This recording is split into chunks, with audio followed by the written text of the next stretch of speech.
မနက်ဖြန်21ရက်နေ့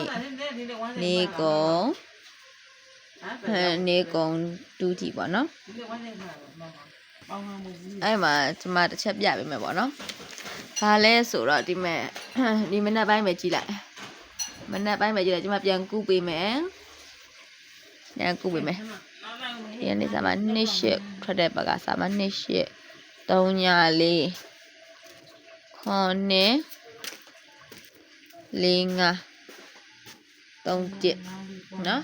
အဲ့မှာ2ရဲ့နှစ်ခက်က4 8နှစ်ခက်က1 8 1ချိန်မှာ4ဆိုပြီးထွက်တယ်နော်မနက်ပိုင်းနေအဲ့မှာ3ညနှစ်ခက်ကခွန်4နှစ်ခက်က2ခွန်2တန်အမဲနှလုံးလုံးဓာတ်ရိုက်တောင်ထွက်သွားတယ်အဲ့မှာခွန်ရဲ့နှစ်ခက်က3ည2နှစ်ခက်က4 3ည4ချိန်မှာ4 5ဆိုပြီးထွက်တယ်4နှစ်ခက်က2 5နှစ်ခက်က3 3ချိန်မှာ3 1ဆိုပြီးထွက်တယ်အဲ့လိုထပ်ပေးသေးတယ်ဆိုရင်မနက်ဖြန်21ရက်နေ့ပေါ့နော်21ရက်နေ့မှာ3ရက်နှစ်ခက်က9 1ရက်နှစ်ခက်က8 8ချိန်မှာ8 8ချိန်ကျွန်မဗုဒ္ဓဦးမကျော်6ပေးထားရပါတော့9 5နဲ့9 8ပေါ့9 8ပါပေါ့နော်ဒါကတော့ဗုဒ္ဓဦးမကျော်6နဲ့တွက်ထားတာဒါပေမဲ့ကျွန်မ break လေးမနက်ကပါတော့တနေ့ကုန် break လေးအဲ့ရလဲ2 8ကနေပဲစားနော်2 8 3ညခွန်3ည4 9 6ခွန်2 3ည3 4 5 3ည5ဒီနေ့ထွက်တာက3 1ခွန်6အဲ့ဒီမှာ6နဲ့3နဲ့ပေါင်း6နဲ့9နဲ့ပေါင်း3 8ပရိတ်3ပရိတ်က8ပရိတ်က3ည3ဆို3ပရိတ်ထွက်တယ်ညနေပိုင်းနော်ညနေပိုင်း3ပရိတ်ထွက်တယ်ဒီမှာပါနော်9နဲ့6နဲ့ဆို9 4ပရိတ်က9နှစ်ဆိုပြီးတော့မနက်ပိုင်းထွက်တယ်3နဲ့5နဲ့ပေါင်းတော့8မနေ့က8 3ပရိတ်ဆိုပြီးတော့ပြီးခဲ့တယ်အမှခွန်6ဆိုပြီး3ပရိတ်ထွက်တယ်မနေ့ပြန်ထပ်ပေးသေးရဆိုရင်6နဲ့1နဲ့ပေါင်း5 1 6ပရိတ်ပေါ့နော်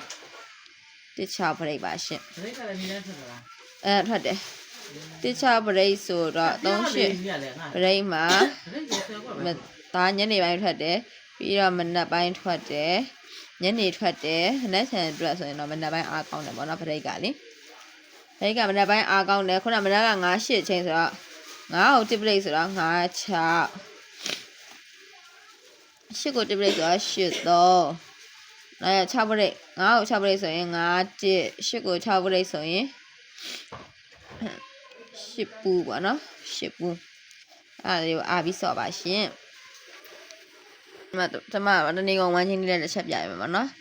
2 8 3ညခွန်ဒါအား4ခွက်ထွက်တယ်ပေါ့နော်ဒါကိုကြိတ်ရနဲ့စော့ပါရှင်ကိုကြိတ်ရနဲ့စော့ပါကျွန်မကတော့ဖြစ်နိုင်ကြီးလေးကိုခံမှန်းပေးတာပါရှင်3ည4 9 6ခွန်2 3ည3 4 5 3ည5ဒီနေ့3 1ခွန်6အဲ့မှာ8နဲ့9နဲ့ဒီလို cross နဲ့ပေါင်းတော့ခွန်2ချိန်ကခွန်2ဆိုထွက်တယ်နော်4နဲ့3ညနဲ့ပေါင်းတော့4 9ချိန်4 9ချိန်က4 5ဆိုထွက်တယ်2နဲ့3ညနဲ့ပေါင်းတော့2ခွန်ချိန်ကိုမနက်ကဖမ်းတာဒါပေမဲ့ညနေပိုင်းထွက်သွားရပါတော့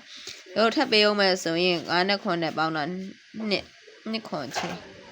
ဒါကတော့ကျွန်မညနေပိုင်းရောကြိုက်ပါရှင်ဒီအချိန်ကတော့ကျွန်မမကြိုက်ဘူးပေါ့နော်မကြိုက်ဘူးဒီပရိတ်လဲသူကနေကုန်ပရိတ်က6ပရိတ်အဲ့ဆိုရင်ကျွန်မဒီနားလေးမှာပြောရမယ်နော်နေကုန်ချိန်ဒီနှစ်သို့မဟုတ်ခွန်ချိန်မှာနေကုန်ပရိတ်ဒီ1ပရိတ်ထားမဟုတ်ဘူး6ပရိတ်ပါရှင်ဒါနဲ့မနက်လာနိုင်ချေများတဲ့ဟာလေးတွေပါရှင်အားလုံးကျေးဇူးတင်ပါတယ်အားလုံးပဲကံကောင်းကြပါစေထိုးတဲ့ခဏန်းများပါကြပါစေထွက်တဲ့ခဏန်းများဒီကိုထိုးတဲ့ခဏန်းများဖြစ်ပါစေကံကောင်းကြပါစေကျမနာမည်မြလေးပါရှင်ကျမကို like and follow လုပ်ခဲ့ပါအောင်เนาะကျမကို like and follow နဲ့အားပေးခဲ့ပါဒီဟာလေးလည်း share ထားခဲ့ပါเนาะ share ထားခဲ့တော့ကိုနဲ့အတူဝါသနာတူလေးတွေကြည့်လို့ရတယ်ပေါ့เนาะကိုလည်းကုသိုလ်ရတယ်ပေါ့เนาะကျမလည်း follower ရတယ်ပေါ့ အားလုံးကျေးဇူးတင်ပါတယ်